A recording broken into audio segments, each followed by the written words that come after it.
Hello అండి, నమస్తే. Welcome back to family bytes.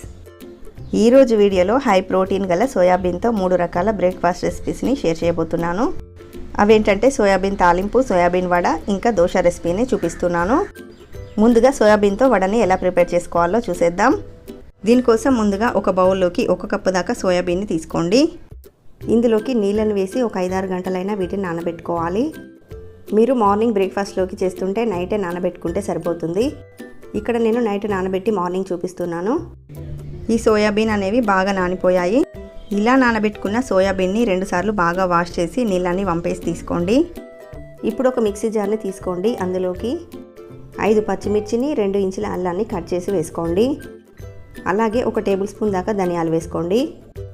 1 tea spoon దాకా జీలకర్ర కూడా వేసుకొని కొంచెం కోర్సుగా గ్రైండ్ చేసుకోండి.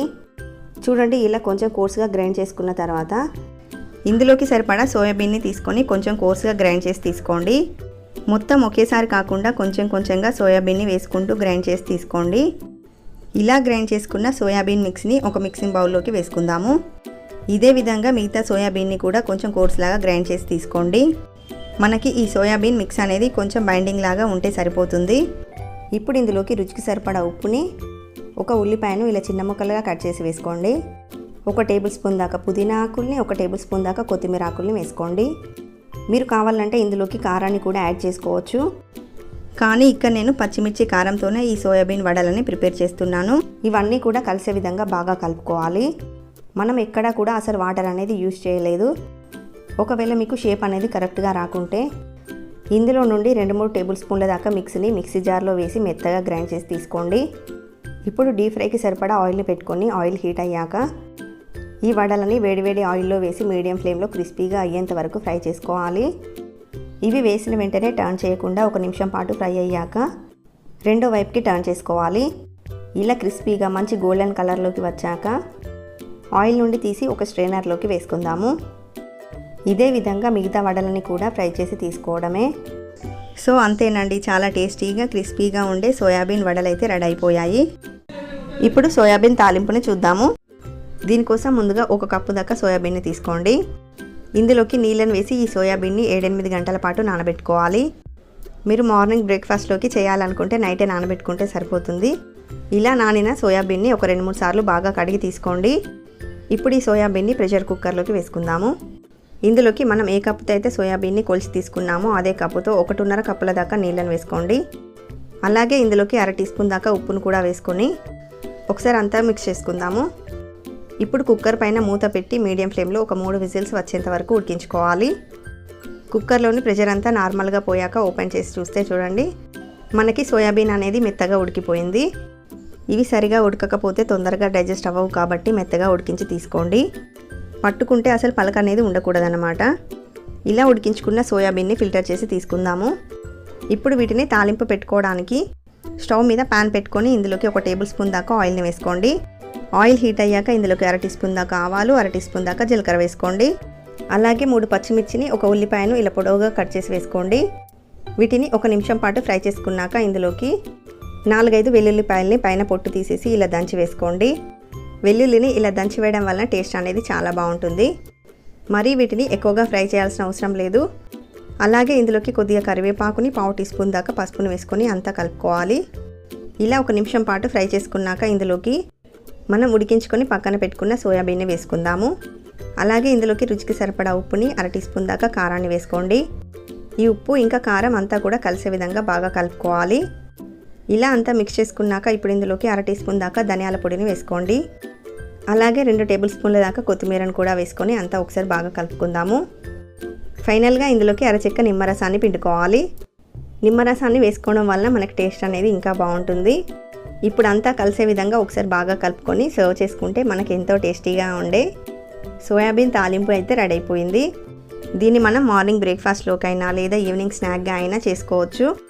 రోజు ఒకే రకం బ్రేక్ఫాస్ట్ స్నాక్స్ తిని బోర్ కొడితే ఇలా హెల్తీగా చేసుకొని తినండి. చాలా టేస్టీగా, చాలా బాగుంటుంది. ఇప్పుడు సోయాబీన్స్తో హెల్తీగా దోశలు ఎలా ప్రిపేర్ చేసుకోవాలో చూసేద్దాం. దీనికోసం ముందుగా ఒక బౌల్లోకి 1/2 కప్పు దాకా సోయాబీన్ని తీసుకోండి. మనం తీసుకున్న సోయాబీన్కి డబల్ క్వాంటిటీలో రైస్ని తీసుకోవాలి. ఇప్పుడు ఇందులోకి నీళ్ళని వేసి ఈ బౌల్ని పక్కన పెట్టేసేయండి. ఇప్పుడు వేరొక బౌల్లోకి 1 కప్పు దాకా రైస్ని వేసుకోండి. ఇక్కడ నేను ఇడ్లీ రైస్ని తీసుకుంటున్నాను, మీరు కావాలంటే నార్మల్ రైస్ని అయినా వాడుకోవచ్చు. ఇందులోనే 1 టీ స్పూన్ దాకా పచ్చిశనగపప్పుని వేసుకోండి. అలాగే 1/2 టీ స్పూన్ దాకా మెంతులను వేసుకోండి. ఇప్పుడు ఇందులోకి నీళ్ళని వేసి ఈ రైస్ని 2-3 సార్లు బాగా కడిగి తీసుకోండి.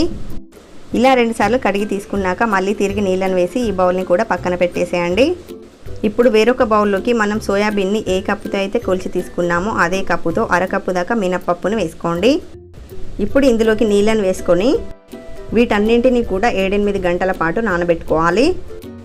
8 గంటల తర్వాత చూడండి మనకి సోయాబీన్ అనేది బాగా నానిపోయింది. ఈ సోయాబీన్ని బాగా ప్రెస్ చేస్తూ ఇలా 2-3 సార్లు బాగా కడిగి తీసుకోండి. దీనివల్ల దీనిపైన ఉన్న పొట్టు అనేది పోతుంది. వీటిని గ్రైండ్ చేసుకునే ముందు 1/2 కప్పు దాకా అటుకులను తీసుకొని నీళ్ళు వేసి నానబెట్టుకోండి. ఇప్పుడు నానబెట్టుకున్న అన్నింటినీ కూడా ఒక్కొక్కటిగా వేసుకుంటూ మెత్తగా గ్రైండ్ చేసుకోవాలి. నానబెట్టుకున్న సోయాబీన్ని మిక్సీ జార్లోకి వేసి కొంచెం కొంచెంగా నీళ్ళని వేసుకుంటూ మెత్తగా గ్రైండ్ చేసుకోండి. ఇలా మెత్తగా గ్రైండ్ చేసుకున్న పిండిని ఒక బౌల్లోకి వేసుకుందాము. అలాగే మిగతా వాటిని కూడా మిక్సీ జార్లోకి వేసి మెత్తగా గ్రైండ్ చేసుకోండి. ఇలా అన్నింటినీ కూడా గ్రైండ్ చేసుకున్నాక ఈ పిండి మొత్తాన్ని కూడా ఒకసారి అంతా కలిసే విధంగా బాగా కలుపుకోండి. ఇలా బాగా కలుపుకున్నాక ఈ పిండి పైన మూత పెట్టి ఈ పిండిని 7-8 గంటల పాటు ఫర్మెంట్ చేసుకోవాలి. మనం రెగ్యులర్గా దోసపిండి ఎలాగైతే పులియబెడతామో ఈ పిండిని కూడా అలాగే పులియబెట్టాలి. చూడండి మనకి 8 గంటల తర్వాత పిండి అనేది బాగా పులిసింది కదా. ఇప్పుడు ఈ పిండిని 1 నిమిషం పాటు బాగా కలుపుకోండి. ఇలా కలుపుకున్నాక ఇందులోంచి మనకు కావాల్సినంత బ్యాటర్ని వేరొక బౌల్లోకి వేసుకుందాము. ఇందులోనే 1/2 టీ స్పూన్ దాకా ఉప్పుని తగినన్ని నీళ్ళు వేసుకొని పిండిని దోశ బ్యాటర్ కన్సిస్టెన్సీలో కలుపుకోవాలి.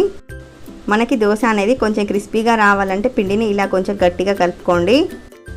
ఇలా పిండిని కలుపుకున్నాక ఇప్పుడు స్టవ్ మీద దోశ ప్యాన్ని పెట్టుకొని బ్యాటర్ని వేసి స్ప్రెడ్ చేసుకోండి. ఇలా ప్యాన్ మొత్తం ఈవెన్గా స్ప్రెడ్ చేసుకొని క్రిస్పీగా దోశని కాల్చుకోవాలి. దీనిపైన 1/2 టీ స్పూన్ దాకా నూనెను కూడా వేసుకుందాము. ఇలా దోశ క్రిస్పీగా అయ్యాక వేరే వైపుకు టర్న్ చేసుకోండి. రెండో వైపుకి 2 సెకండ్ల పాటు కాల్చుకుంటే సరిపోతుంది. ఇప్పుడు ఈ దోశని ప్లేట్లోకి వేసుకుందాము.